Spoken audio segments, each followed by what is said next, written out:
យុវជនជាវ័យមួយដែលកំពុងពេញកម្លាំងនិងមានគំនិតច្នៃប្រឌិតច្រើននៅក្នុងការចាប់ផ្ដើមធ្វើអ្វីមួយក្រោមឥទ្ធិពលកាន់តែខ្លាំងឡើងនាសម័យបច្ចេកវិទ្យាទំនើបគេសង្កេតឃើញថានៅថ្ងៃអនាគតជំនាញមួយចំនួននឹងត្រូវបាត់បង់ហើយនឹងត្រូវជំនួសមកវិញនៅជំនាញថ្មីៗផ្សេងទៀតដែលគេមិនអាចដឹងច្បាស់នៅឡើយទេក្នុងឆ្នាំ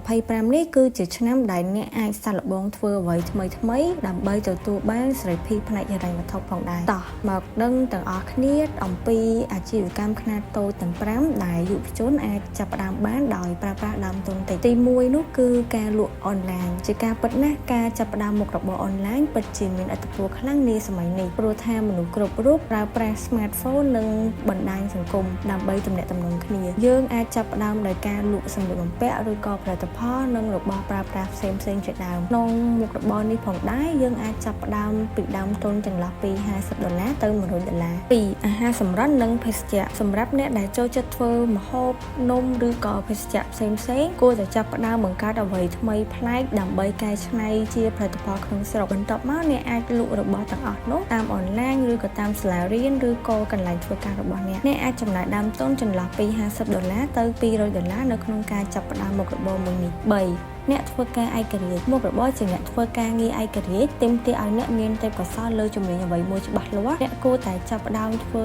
ទីផ្សារឲ្យខ្លួនឯងដើម្បីឲ្យមានគេស្គាល់អំពីស្នាដៃរបស់អ្នកកាន់តែច្រើនការងារទាំងអស់នោះគឺមានដូចជា graphic design អ្នកសរសេរព័ត៌មានអត្ថបទអ្នកថតរូបនិងអ្នកច្នៃម៉ូដសម្លៀកបំពាក់ជាដើមហើយមុខរបរមួយនេះសឹងតែមិនចាំបាច់ចំណាយលុយនៅក្នុងការចាប់ផ្ដើមនោះទេក៏ប៉ុន្តែវាទាមទារឲ្យអ្នកមានការអត់ធ្មត់និងគំនិតច្នៃប្រឌិតខ្ពស់4អ្នកផលិតមាតិកាអ្នកផលិតមាតិកាគឺជាមុខរបរមួយកំពុងតែពេញនិយមនាសម័យ Digital នេះអ្នកអាចចាប់ផ្ដើមវាបន្ទាប់ពីការងារពេញម៉ោងរបស់អ្នកដោយគ្រាន់តែប្រើប្រាស់ smartphone ដើម្បីធ្វើមាតិកាការងារនេះគឺទាមទារឲ្យអ្នកមានជំនាញថតនិងការកាត់តវីដេអូទៅតាមចំណង់ចំណូលចិត្តរបស់អ្នកព្រមទាំងមានគំនិតច្នៃប្រឌិតប្លែកៗក្នុងការធ្វើវីដេអូផងដែរ5ផលិតផលធ្វើដោយដៃឬក៏ handmade product មានដូចជាផលិតផលចាក់ដោយដៃឬក៏ការធ្វើគ្រឿងអលង្ការដោយដៃនិងការផលិតទៀនក្រអូបជាដើមតែទាំងអស់នេះគឺអ្នកអាចចាប់ផ្ដើមធ្វើវានៅផ្ទះផងដែរ